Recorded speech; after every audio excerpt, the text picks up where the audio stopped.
మీరు నిన్న షాద్నగర్ నియోజకవర్గం ఆ యొక్క దళిత మహిళ దగ్గరికి వెళ్ళారు, హాస్పిటల్కి వెళ్ళి ఆమెను పరామర్శించారు. అసలు అక్కడ జరిగినటువంటి సంఘటన ఏంటి మేడం? మీకు తెలిసినటువంటి వివరాలు ఏంటి? ఫస్ట్ ఆఫ్ ఆల్ ఈ సంఘటన జరగడం అనేది దురదృష్టకరము. యావత్తు మహిళా లోకము దీన్ని అంటే హ్యుమానిటీ గ్రౌండ్ ఉన్న ప్రతి ఒక్కరూ కూడా దీనిని ఖండించాల్సినటువంటి అవసరం ఉంది. దానితో పాటుగా ఇది ఇవాళ పోలీస్ వ్యవస్థకి పూర్తి ఒక డిపార్ట్మెంట్లో పోలీస్ వ్యవస్థకి ఒక కలంకాన్ని తీసుకొచ్చిందని చెప్పాల్సిన అవసరం ఉంది. నాకు ఈ ఇన్సిడెంట్ తెలవగానే నేను ఇమీడియట్గా నిన్న అక్కడికి వెళ్ళడం జరిగింది. ఆ ఫ్యామిలీని నేను పరామర్శించాను. తను ఒక 30 సంవత్సరాల ఉమెన్, కూలి నాలి పని చేసుకొని బతికే అటువంటి ఫ్యామిలీ. బేసిక్గా అసలు ఏం జరిగిందని ఆమెను అడిగినప్పుడు ఆమె చెప్పినటువంటి విషయం ఏంటంటే, అసలు దీనికి నాకు ఎలాంటి సంబంధం లేదు, మా కుటుంబానికి ఎలాంటి సంబంధం లేదు, చెప్పినా కూడా ఎక్కడ కూడా వాళ్ళు వినలేదు. అసలు ఇన్సిడెంట్ను తనని అరెస్ట్ చేసినటువంటిది కనుక మనం ఒకసారి గమనించినట్లయితే, తనని అరెస్ట్ చేసింది మంగళవారం, లాస్ట్ ట్యూస్డే అరెస్ట్ చేసినటువంటి ఆమెను ఎప్పుడు రాత్రి 9 గంటలకు అరెస్ట్ చేశారు. కంప్లైంట్ ఇచ్చినటువంటి వ్యక్తి ఒక ఆర్ఎంపీ డాక్టర్ నరేందర్, అతను కూడా దళిత సోదరుడే. అయితే ఇక్కడ జరిగినటువంటి దాంట్లో తనని 9 గంటలకి అర్ధరాత్రి అంతా ఉటావుటిన అరెస్ట్ చేయాల్సిన అవసరం ఏమొచ్చింది? ఎక్కడ కూడా లా అండ్ ఆర్డర్ ప్రకారంగా పోలీస్ డిపార్ట్మెంట్ ఎప్పుడూ కూడా మహిళని 6 దాటితే పోలీస్ స్టేషన్ లో ఉంచరాదు. అంతకన్నా ముందు మీరు అరెస్ట్ చేస్తే తీసుకెళ్లి కోర్టులో ఆమెను హాజరుపరచాలి. కానీ అది చెయ్యకుండా, అంటే చట్టాలు తెలియకుండా, సెక్షన్లు తెలియకుండా పోలీసు ఉద్యోగం వచ్చినట్టుగా ఇవాళ సదరు సిఐ రామరెడ్డి గారు కనబడుతుందని చెప్పాల్సిన అవసరం ఉంది. లేదు అని అనుకుంటే మరి ఆ కంప్లైంట్ ఇచ్చినటువంటి వ్యక్తి ఈయనకి మధ్యలో ఏమైనా లావాదేవీలు జరిగి వాటి ద్వారా ప్రోద్బలంతో కనుక ఇది చేసుంటారేమని ఆరోపించాల్సిన అవసరం ఉంది. ఏది ఏమైనప్పటికీ కూడా ఇవాళ మేము అధికారంలో ఉన్నాం. ఇవాళ రేవంత్ అన్న ప్రజాపాలన వచ్చిన తర్వాత ప్రజల మధ్య నిత్యము ఉంటూ మహిళల పట్ల జరిగే అఘాయిత్యాల పట్ల కానీ, తర్వాత ఉమెన్ ట్రాఫికింగ్ విషయం అయి ఉండొచ్చు, వీటన్నింటి పట్ల ఎప్పటికప్పుడు కూడా పర్యవేక్షణ చేస్తున్నారు. మహిళా శిశు సంక్షేమ శాఖ మంత్రిగా ఉన్నటువంటి మా సోదరి సీతక్క కూడా వీటిపైన ఎక్కడ ఏ ఇన్సిడెంట్ జరిగినా ఇమీడియట్ గా స్పందిస్తున్నారు, వాటి పట్ల మాట్లాడుతున్నారు. అంటే ఇంత అవేర్నెస్ ఉంది. ఇప్పుడు డీజీపీ రీసెంట్ గా మనం డీజీపీని కూడా మార్చుకొని ఉన్నాం. సో ఇట్లా జరుగుతున్నటువంటి ఈ నేపథ్యంలో ఇవాళ మహిళలకే పెద్దపీట వేసినటువంటి ఈ సందర్భంలో మా ప్రభుత్వానికి చెడ్డ పేరు తెచ్చేటువంటి పని ఇవాళ ఈ కింది వ్యవస్థలో ఉన్నటువంటి పోలీసులు చేసినటువంటి వ్యవహారం అని చెప్పక తప్పట్లేదు.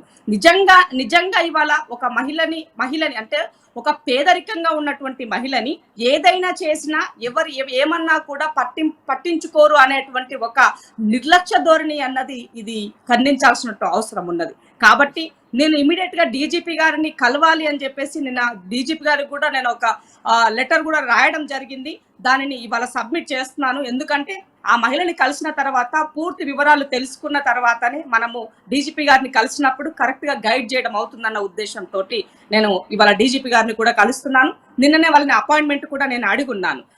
అయితే ఇక్కడ మనం గమనించాల్సిన విషయం ఏంటి అంటే, మంగళవారం రోజు ఆమెని అరెస్ట్ చేశారు 9 గంటలకి. 2 గంటల వరకు తనని ఒక 3rd డిగ్రీ ప్రయోగించే విధంగా ఒకే ఒక ఉమెన్ కానిస్టేబుల్ ఉంది, మిగతా 4 జెంట్స్ కానిస్టేబుల్, సిఐ గారు.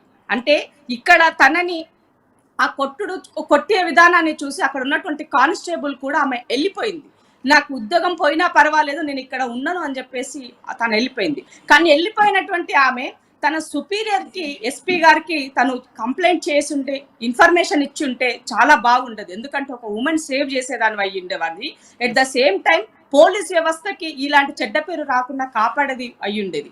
అయితే ఆమెను బాగా కొట్టడం ద్వారా, అంటే పూర్తిగా బట్టలు విప్పి ఒక వివస్త్రగా చేసి తన భర్తది షర్ట్ వేసి ఒక నెక్కర్ వేసి ఆమెను కూర్చోబెట్టి తాళ్లనుతో నన్ను పూర్తిగా కట్టేసి ఈ 2 కాళ్ళను కూడా, ఆమె ఆల్రెడీ కాల్ ఫ్రాక్చర్ అయ్యింది, ఫ్రాక్చర్ అయినటువంటి కాల్ని రాడు రీసెంట్ గా తీసారట తనకి. తను మొత్తం 2 కాళ్ళను అటు ఇటు కట్టేసి ఇప్పుడు మన కోదండం వేస్తే ఎట్లా చేస్తాము ఆ రకంగా, అంటే ఇవాళ ఎంత దరిద్రమైనటువంటి వ్యవస్థలో బతుకుతున్నామని చెప్పాలంటే చాలా బాధగా. ఇందిరా శోభన్ గారు తమ కుమారుడు కూడా ముందే ఉన్నాడు, నా కుమారుడి ముందే నన్ను వివాసలను చేస్తూ కొట్టిర్రు, నా కుమారుడి కాళ్ళ మీద కూడా ఒక బెల్ట్ తీసుకొని కొట్టినటువంటి పరిస్థితి అంటూ కూడా ఆ యొక్క బాధిత మహిళ చెప్తున్నటువంటి పరిస్థితి. సో ఇదెట్లా చూస్తారు? ఒక కన్న తల్లిని, ఒక కన్న కొడుకు ముందు 13 ఏళ్ల బాలుడు ఒక మైనర్ని పోలీస్ స్టేషన్లో పెట్టి ఇటువంటి సంఘటన గురించి, దీని గురించి ఏం చెప్తారు? ఇప్పుడు దీనిని మనం ఒక సినిమా ఫక్కీలో ఉన్నట్టుగా మనం చూడాల్సినటువంటి అవసరం ఉంది. చంద్రచూడ్ గారికి సంబంధించినటువంటిది సూర్య ఒక సినిమా తీశారు, మీకు రియల్ స్టోరీ ఐడియా ఉండుండొచ్చు, సినిమా పేరు గుర్తు రావట్లేదు. సో ఇవాళ ఆ సినిమాలో ఒక దళిత కుటుంబాలని, పేదరికంలో ఉన్నటువంటి వాళ్ళని ఏ విధంగా చేసి చూపించారో ఆ రకంగా ఇవాళ ఈ ఇన్సిడెంట్ మనం చూడాల్సిన అవసరం ఉన్నది. తన భర్తను కొట్టారు, బాగా భర్తను కొట్టిన తర్వాత తను చెప్తలేదన్న ఉద్దేశంతో ఆమెను కొట్టారు.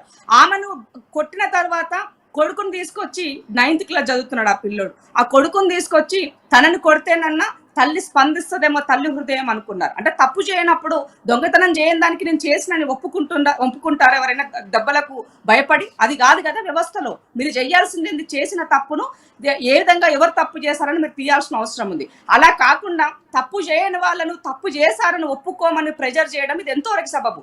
అందుకే నేనేం చెప్తున్నానంటే, అంత దెబ్బలు కొట్టి అంత అయిన తర్వాత స్పృహ తప్పి పడిపోయినటువంటి ఆమెను ఎవరైతే కంప్లైంట్ పెట్టినారో ఆర్ఎంపీ డాక్టర్ నరేందర్ గారు తన కొడుకుకి జెండుబామ్ ఇచ్చి, మీ అమ్మ పడిపోయిందిరా బాబు, జెండుబామ్ రుద్దు అని చెప్పి ఇచ్చాడంట. ఇచ్చిన తర్వాత అతని కారులోనే మళ్ళీ తీసుకొచ్చామని వాళ్ళ ఇంటి దగ్గర వదిలేశారట.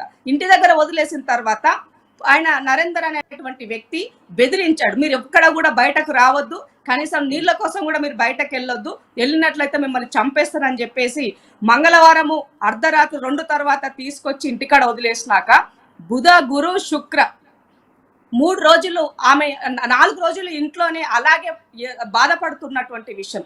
తర్వాత తన తల్లి వచ్చిన తర్వాత తనని తీసుకెళ్లి అప్పుడు హాస్పిటల్లో అడ్మిట్ చేస్తారు.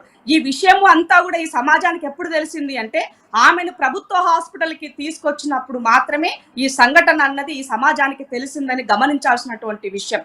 అసలైన తొలి వెలుగు. ఫాలో వాట్సాప్ @తొలి వెలుగు అఫీషియల్.